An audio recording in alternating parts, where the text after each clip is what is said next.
তুমি ভুলে যেও না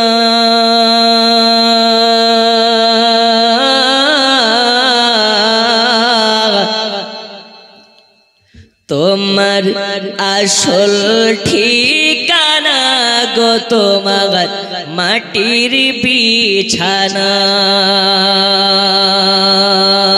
জোরে বলো টাকা করে সোনা বাড়ি কিছুই যাবে না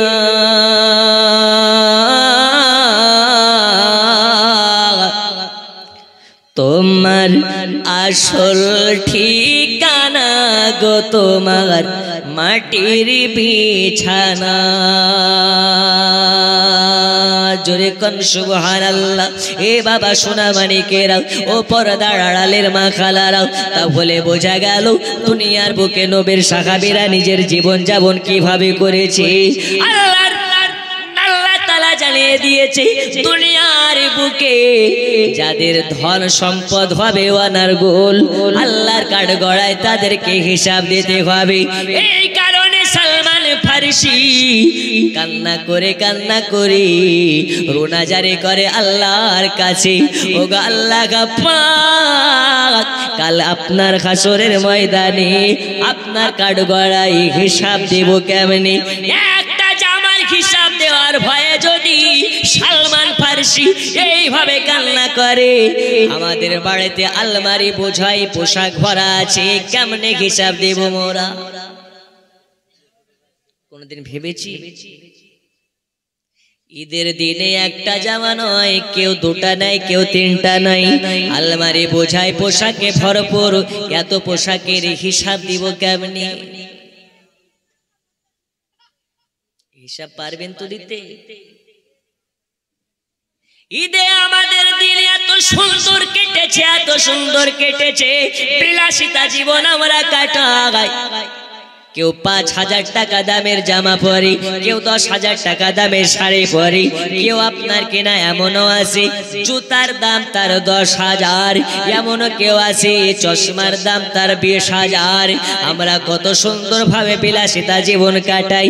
আপনি কোনোদিন খোঁজ নিয়েছেন আপনার বাড়ির পাশের বাড়িতে ঈদের জামা কিনতে পারেনি? আপনার বাড়ির পাশের বাড়িতে ঈদের দিনে সকালবেলা ৫০০ লাচ্ছা সামাই কিনতে পারেনি?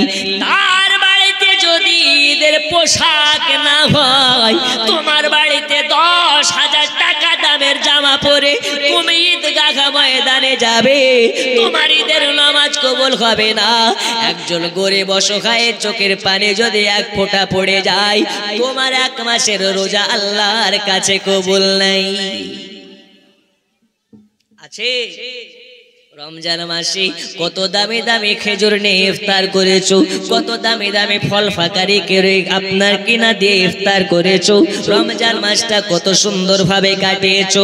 রমজান মাসে তোমার বাড়ির পাশের বাড়িতে শুকনা রুটি দিয়ে ইফতার করেছে, তুমি কোনোদিন খোঁজ নাওনি, কোনোদিন খবর নাওনি।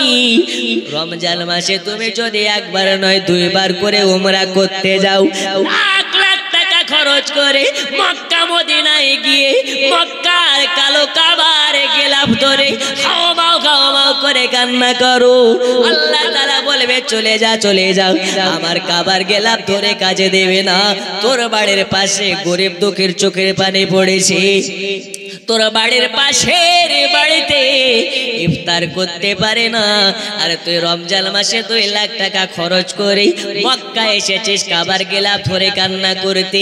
এই গেলাফ ধরে কান্না করার কোনো লাভ নেই, চলে যা চলে যা। বাড়ির পাশের খবর নে আগে, তারপরে আসবে কাবাতে। জোরে বলুন ঠিক কিনা? আমরা করি? রমজান মাসে খোঁজ নেওয়ার টাইম নাই, ও সবাই ব্যস্ত। আল্লাহর হাবিব বললেন তোমার বাড়ির পাশের বাড়িতে যদি ইফতার না করতে পারে, তুমি ভালো মন্দ ইফতার দিয়ে ইফতারি করছো, ওই ইফতারের কোনো দাম নাই। আল্লাহ আমাদের সকলকে, সকল মানুষ, গরিব অসহায় দরিদ্র মানুষের পাশে দাঁড়ানোর সুযোগ করে দিন। জোরে বলুন আমিন। আরো জোরে আমিন, আর একটু জোরে বলুন আমিন। শুধু মুখে নয়, কাজেও করতে হবে। রাজি আছি না নেই? জি, আমরা বসে আছি যতজন, একজন হাত তুলে বলতে পারেন আজকের জালসা সেরে বাড়ি পর্যন্ত যেতে পারবো, এর গ্যারান্টি আছে? এই আছে? সালমান ফার্সি বলছেন, আল্লাহর কাঠ গড়ায় আমি হিসাব দেব কেমনে, আল্লাহর কাঠ গড়ায় হিসাব দেব কেমনে। আল্লাহর নবীর সাহাবীরা বলেন, হুজুর একটা মাত্র জুব্বা, একটা মাত্র পাগড়ি, একটা মাত্র জায়নামাজ, একটা শুধু খাবার খাওয়া পানির গেলাস, আর একটা হলো খাবার খাওয়া প্লেট, আর তো আপনার কিছুই নেই। একটা শুধু লাঠি আছে, তাছাড়া কিছু নেই। আপনার এত কিছু তো হিসাব লাগবে না। বলে তুমি কি জানো নাকি আমাকে হিসাব দিতে হবে কেন? আল্লাহর কাছে আমি কে কান্না করে রোনাজারি করি, আমি আপনার কিনা কুল পাই না। জানি না কাল হাসরের মাঠে আল্লাহর নবীর সামনে দাঁড়ানোর মতন আমার মুখ থাকবে কে থাকবে না?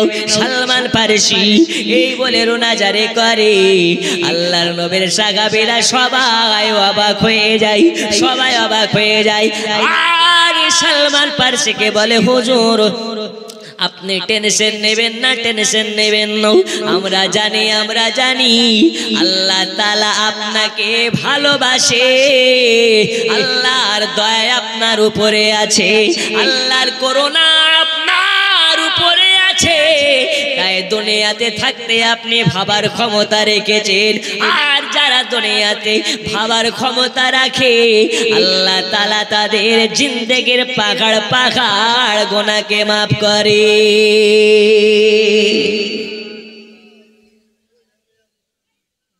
এ বাবা সোনা মানিকেরাও, আল্লাহ তাআলা আমাদেরকে সঠিক বুঝবার দান করুন। এই দেখুন সিন্নি চলে এসেছে, মানে একদম গরম। জি, সিন্নি মানেই ফাতিহা, ফাতিহা মানে কিয়াম, কিয়াম মানে দোয়া। আর টেনশন আছে নাকি?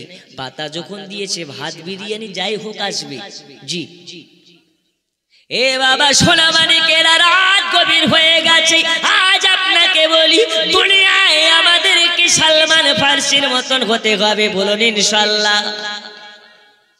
নামাজ পড়ে না কাজা করে, পড়ে না কাজা করে, পড়ে রমজান মাসে রোজা করে, হজের ক্ষমতা থাকলে হজ করে।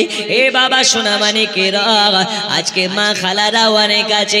আপনাদেরকে বলি, পূর্ণাঙ্গ মুমিন হতে গেলে বাড়ির মহিলাদেরকে আপনার কিনা কড়াকড়ির মধ্যে রাখতে হবে, বাড়ির মহিলাদেরকে পর্দার ভিতরে রাখতে হবে। এখনকার মা খালাদের পর্দা আর নাই, পর্দা হয়ে গেছে গোপাল জর্দা। এদের পর্দার যদি কথা বলি, এদের আর গোপন কথা থাকবে না, সব ফাঁস হয়ে যাবে। দেখবেন আল্লাহর নবী বলেছেন, একজন মহিলার জন্য চারটি পুরুষ জাহান্নামে যাবে। কয়জন যাবে? একটু জোরে বলুন না, কয়জন যাবে? এ দেখেন একজন বাচ্চা 100 টাকা দান করে আল্লাহ কবুল করেন, বলুন আমিন। একজন মহিলার জন্য 4 জন পুরুষ জাহান্নামে যাবে। এরা কারা কারা জাহান্নামে যাবে? আল্লাহর হাবিব বলেছেন, একজন মহিলার জন্য আল্লাহ তাআলা কাল 4 জন পুরুষকে জাহান্নামে দেবে। প্রথম নাম্বার হলো বাবা, দ্বিতীয় নাম্বার বড় ভাই, তৃতীয় নাম্বার স্বামী, চতুর্থ নাম্বার বাড়ির বড় ছেলে। আল্লাহ তাআলা এই 4 জনকে একজন মহিলার জন্য জাহান্নামে দেবে।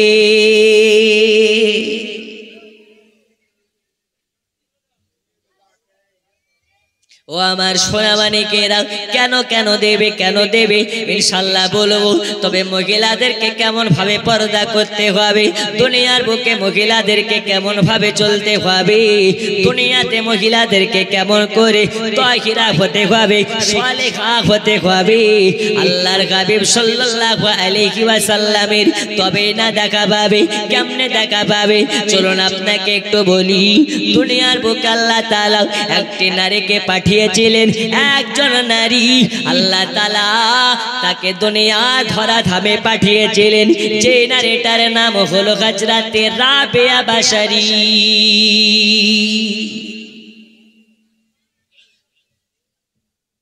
এ রাবিয়া কোন রাবিয়া, রাবিয়া রাবিয়া,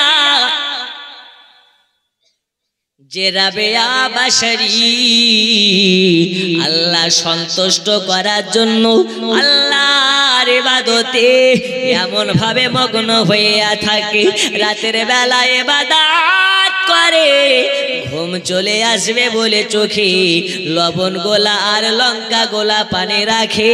যখন চোখে ঘুম চলে আসে, চোখে লঙ্কা গোলা পানির ছেটা মারে, লবণ গোলা পানি ছেটা মারে, আর বলে চোখ, এ রাবেয়ার চোখ, আরে রাবেয়ার চোখ, আর একটু আল্লাহর ইবাদত করে নে,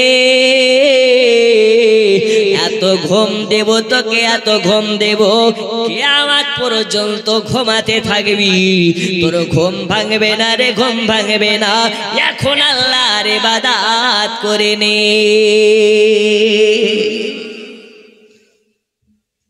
ওই মা কোথায় আর আমাদের মা কোথায়? ওই রাবেয়া বাশারী মাথার চুলগুলোকে একটা দড়ির সঙ্গে বেঁধে আপনার কিনা বাড়ির, আপনার কিনা ছাদের সঙ্গে লাগিয়ে দিয়েছে, আপনার কিনা ঝুলিয়ে আপনার চুলগুলোকে বেঁধে বাড়ির টাকের সঙ্গে বেঁধে রেখেছে। যখন ঢোলন চোখে লাগে, চুলে আপনার কিনা টান পড়ে, রাবেয়া বাশারীর ঘুম ভেঙে যায়, আর বলে রে রাবেয়ার চোখ, আর একটু আল্লাহর ইবাদত করে নে, এত ঘুম দেওয়া দেব কিয়ামতের সকাল পর্যন্ত ঘুম ভাঙবে না। এ রাবেয়া কোন রাবেয়া? এ রাবেয়া বাশারী দুনিয়ার বুকে জন্ম নিয়েছে, আর জন্ম নেওয়ার কারণে তার বাবা নবী পাককে স্বপ্নে মাঝে দিদার পেয়েছে। কি কারণে? সন্তানের কারণে। বাপের কারণে যেমন সন্তানেরও প্রশংসা হয়, সন্তানের কারণেও বাপের শান ও মান আল্লাহ বাড়িয়ে দেয়। জোরে বলুন, আর একটু জোরে। কোন সন্তান? এ মহিলা কোন মহিলা যে রাবেয়া বাশারী সাজদায় পড়ে আল্লাহর কাছে দোয়া করে, আল্লাহ তার দোয়ার ওসিলাতে ৭০,০০০ জাহান্নামীকে জাহান্নাম থেকে মুক্তি দিয়ে জান্নাতি করে দেয়। ওই মা আর আমাদের ঘরের মা এক। ওই মার মুখ কোনোদিন পর পুরুষে দেখে না, আর আমাদের মা খালাদের চেহারা বাস্তবেও যদি হয় আপনার কিনা সেই রকম ফেসবুকে হয়ে যাচ্ছে কুইন রানী। ওরে বাবা, ফেসবুকে ফিল্টার মেরে এলাকার সব থেকে সুন্দরী মহিলাদের খাতায় নাম তুলতেছে। আল্লাহর হাবিব বলছে এমন একটা জামানা আসবে যে জামানাতে মহিলাদেরকে পুরুষেরা না দেখতে চাইলেও মহিলারা পুরুষদের চোখে চোখে ভেসে বেড়াবে। এখন ফেসবুকের জামানা, ইনস্টাগ্রামের জামানা, সোশ্যাল মিডিয়ার জামানা। মহিলাদেরকে বলা লাগে না, ও ছবি তুলছে, সেলফি তুলছে, স্ট্যাটাস মারছে, ওর স্ট্যাটাস না দিলে রাত্রেবেলা ঘুম হয় না। আছে না নেই? আছে না নেই? এই যে আমাদের মধ্যে ভারতে একটা অ্যাপস এসেছিল টিকটক আর ভিগো। এই টিকটক আর ভিগো যখন আসলো, সমস্ত মানুষকে ছাগলের মতন বানিয়ে দিল। বুড়া থেকে জোয়ান থেকে ছুরি থেকে ছোড়া থেকে সবাই যেন হাফ পাগল হয়ে গেল। রেলওয়ে স্টেশনে যাওয়া বড্ড দায় হয়ে গিয়েছিল। রেল লাইনে যাচ্ছি, প্ল্যাটফর্মে দাঁড়াচ্ছি, তো দেখছি কেউ ডান দিকে লাসছে, কেউ বাম দিকে লাসছে। মুখে এই বড় বড় দাড়ি নিয়ে মুসল্লিতে টিকটক বানানো শুরু করতে লাগলো, ভিগো বানাতে শুরু করতে লাগলো। তো আমি ভাবলাম এই মানসিক পাগলেদের মধ্যে আল্লাহ কিভাবে থাকে, এদের থেকে রেহাই দাও। ভাগ্যক্রমে টিকটক ভিগোটা বন্ধ হয়ে গেল। তো কিছু আবাল ওই রকম পাগল ছাগল এখন ফেসবুক আর ইউটিউবে পড়েছে। যেমন আপনাকে একটা এক্সাম্পল দিই, মুর্শিদাবাদের একটা কিছু বাচ্চা ছেলে টিম নিয়ে একটা ভিডিও তৈরি করে। সেই ভিডিওগুলো হচ্ছে শফিকের ভিডিও। কার ভিডিও? আপনারা দেখেছেন না? জি, এই শফিকের ভিডিও বড় থেকে ছোট থেকে নিয়ে এখন সবাই দেখে। শফিকের ভিডিও যে বাচ্চাদেরকে দেখাবে, ওই বাচ্চা তো শফিকের মতনই চিচিং ফা হবে। ও কোনোদিন কি ইসলামকে বুঝতে পারে? পারে না। ছোট থেকে বাচ্চাদেরকে কোরআনের শিক্ষা দিন, ছোট থেকে বাচ্চাদেরকে নামাজের শিক্ষা দিন, ছোট থেকে বাচ্চাদেরকে দ্বীনের শিক্ষা দিন।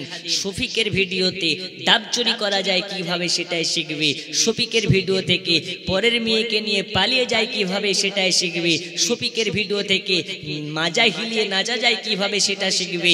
ছোট থেকে যদি বাচ্চাদেরকে ওই দাওয়াতে ইসলামের বাচ্চা আপনার কেনা কার্টুন দেখিয়ে ইসলাম সম্পর্কে অবগত করান, আপনার বাচ্চা বড় হয়ে আদর্শবান ইনশাল্লাহ পুত্র হবে। বলুন ইনশাল্লাহ। আর একটু জোরে ইনশাল্লাহ। এই দেখুন রাত্রি 2টা হয়ে গেছে, একবার কিয়াম করব, একবার সকলে সামনের দিকে আগে আগে আসবো। ইয়া নবী